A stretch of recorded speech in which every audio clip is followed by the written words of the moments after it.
Price Lord. எப்படி இருக்கீங்க? சந்தோஷமா இருப்பீங்கன்னு விசுவாசிக்கிறேன். இன்றைக்கு கர்த்தர் கொடுக்கிற ஒரு வார்த்தை மத்தேயு 14ஆம் அதிகாரத்துல 29வது வசனம். அதற்கு அவர் வா என்றார். அப்பொழுது பேதுரு படவை விட்டு இறங்கி இயேசுவினிடத்தில் போக ஜலத்தின் மேல் நடந்தான். காற்று பலமாயிருக்கிறதை கண்டு பயந்து அமிழ்ந்த போகையில், ஆண்டவரே என்னை ரட்சியும் என்று கூப்பிட்டான். உடனே இயேசு கையை நீட்டி அவனை பிடித்து, அற்ப விசுவாசியே ஏன் சந்தேகப்பட்டாய் என்றார். இன்றைக்கு கர்த்தர் கொடுக்கிற ஒரு ஆணித்தரமான ஒரு வார்த்தை என்னன்னா, பேதுரு ஆண்டவரிடத்துல சொல்றான், நீரே ஆனால் ஜலத்தின் மேல நடக்கணும். அவன் கேட்டுக்கொண்டான். கர்த்தரும் சொல்றாரு வா என்றார். கேட்டதுக்கு பதில கொடுக்கிறாரு. அவன் கடல் மேல நடக்க ஆரம்பிக்கிறான். ஆனா நடக்கிறவன் நடந்து ஒரு ஸ்டெப் வச்சதுக்கு அப்புறம் காற்று பலமா இருக்கிறதை கண்டு பயப்படுறான், தண்ணீருக்குள்ளே மூழ்கிறான். ஆண்டவரே என்னை ரட்சின்னு சொல்லும் போது கர்த்தர் கரத்தை நீட்டி அவனை நோக்கி, அற்ப விசுவாசியை ஏன் பயந்தா சொல்றாரு. உடனே அவனை தூக்கி அதே கடலின் மேல நிற்க வைத்து, கடலின் மேல நடக்க வைத்து படகிலே உட்கார வைக்கிறான். இதுதான் அந்த சம்பவம். இன்றைக்கு இதை பார்த்து கொண்டிருக்க உங்களை பார்த்து சொல்றாரு, நீங்க நிறைய பேர் ஜெபம் பண்றீங்க, கர்த்தர் பதில கொடுக்கிறாரு. ஆனா அந்த பதிலை ஏற்றுக்கொள்கிற மனப்பக்குவம் உங்களுக்கும் எனக்கும் இல்ல. அந்த பதிலை ஏற்றுக்கொண்டா கூட அதன்படி செய்கிற மனப்பக்குவம் உங்களுக்கும் எனக்கும் இல்ல. இன்னைக்கு கர்த்தர் நம்ம கிட்ட தைரியமாய் அவர் முகத்துக்கு முகம் பேசிட்டு இருக்காரு. நம்ம ஜெபத்துக்கு ஆண்டவர் பதில் கொடுக்கிறாரா? கொடுத்தாரு. பதில ஏன் நம்மளால செய்ய முடியல? பதில கேட்டுட்டு ஏன் அதன்படி நடக்க முடியல? இன்னைக்கு கர்த்தர் நம்மளை பார்த்து சொல்றாரு, ஏன் அதற்கு கீழ்ப்படிய முடியல?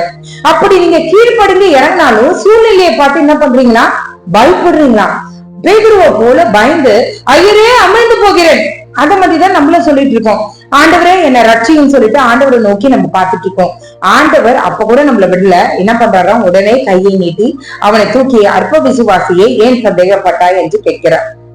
இன்னைக்கு நம்மளும் நம்மளுடைய காரியங்களில திடமனதா இருந்து அவர் என்ன வார்த்தையை சொன்னாரோ அந்த வார்த்தையின்படி நம்ம நடக்கும்போது கர்த்தர் பெரிய காரியங்களை நம்மளுடைய வாழ்க்கையில செய்வார். நம்ம ஜெபம் பண்ணலாமா? எங்களை நேசிக்கிற நல்ல பரமபிதாவே, ஆண்டவரே எத்தனையோ பேருக்கு எல்லாம் சாக்கியத்தை நீர் எங்க தந்தீரே, உமக்கு நன்றி. அப்பா, இன்றைக்கு நீர் எங்களோடு பேசிருக்கீங்க. ஆண்டவரே, எங்களோட ஜபத்துக்கு நீங்க பதில கொடுத்தீங்க. ஆனா அந்த பதிலை ஏற்றுக்கொள்கிற மனப்பக்குவம் முதலாவது எங்களுக்கு இல்ல. ஆண்டவரே, அடுத்தது அந்த பதிலை ஏற்றுக்கொண்டாலும் சூழ்நிலைகளை பார்த்து நாங்க தவறி போகிறோம். ஆண்டவரே, இன்றைக்கு எங்க கரத்தை பிடிச்சு நீங்க தூக்குங்க. ஆண்டவரே, சூழ்நிலையை பார்த்து நாங்க பின்வாங்கி போகிற ஆத்துமாக்களை அல்ல, முன்பாக நடந்து உம்மிடத்துல சேருகிற ஆத்துமாக்களா நாங்கள் இருக்க கிருபை செய்யுங்க. ஆண்டவரே, பேதுருவை போல அநேக காரியங்களை நினைத்து சூழ்நிலையை பார்த்து கண்டு பயந்து ஆண்டவரே ஒதுங்கி போகிறவர்களா இருக்கிறோம். அந்த ஜபத்துக்கு பதில நீங்க கொடுத்தோம், எந்தவித ஸ்டெப்பும் எடுக்காத நபர்களாய் மந்தமான ஆத்துமாக்களா நாங்க இருப்போம். எங்களை தயவாய் மன்னிங்க ஆண்டவரே. அடுத்த ஸ்டெப்பை எடுத்து வைத்து உம்மிடத்துல கிட்டி சேர்கிற ஆத்துமாக்களாய் எங்களை ஒவ்வொருவரையும் நீங்க மாற்ற வேண்டுமா நாங்க ஜெபிக்கிறோம். என்னோடு இணைந்து யார் யார் ஜெபிக்கிறாங்களோ என் கர்த்தர் ஆண்டவரே ஒவ்வொருவருடைய கருத்தையும் நீங்க பிடிங்க, வழி நடத்துங்க ஆண்டவரே. நாங்கள் சூழ்நிலையை பார்த்து அமிழ்ந்து போகிறவர்களாய் அல்ல, கடலின் மேல் நடக்கிறவர்களாய் ஆண்டவரே, நடந்து எங்களுடைய படகுக்கு திரும்பி வருகிறவர்களாய் ஆண்டவரே நீர் எங்களை வைக்க போகிறீரே, அதுக்காக உமக்கு நன்றி. பெரிய காரியங்களை செய்யுங்க ஆண்டவரே.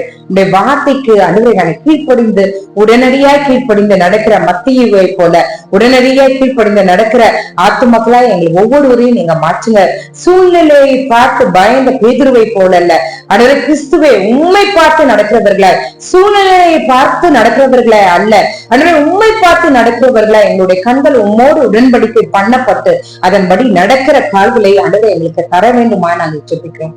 நீரே எங்களோடு இருந்து வழி நடத்துங்க. இந்த இரவுல ஆண்டவரே உடல் உபாதைகளினால யார் யார் கஷ்டப்படுறாங்களோ சுகத்தை தாங்க, பலத்தை தாங்க, ரோகங்கள் மறைவதாக இயேசுவின் நாமத்தினால ஆண்டவரே, அந்த சூரியாசிஸ் வியாதியினால கஷ்டப்படுகிற ஆண்டவரே சதைகளிலே வெடிப்புகள் வந்து சுரிந்து கொண்டிருக்கிற நபர்களை பார்க்கிறேன். இயேசுவின் நாமத்தினால சுகம் உண்டாகட்டும், இயேசுவின் நாமத்தினால பலன் உண்டாகட்டும். ஆண்டவரே, அந்த சரும வியாதிகள் மறைவதாக இயேசுவின் நாமத்தினால.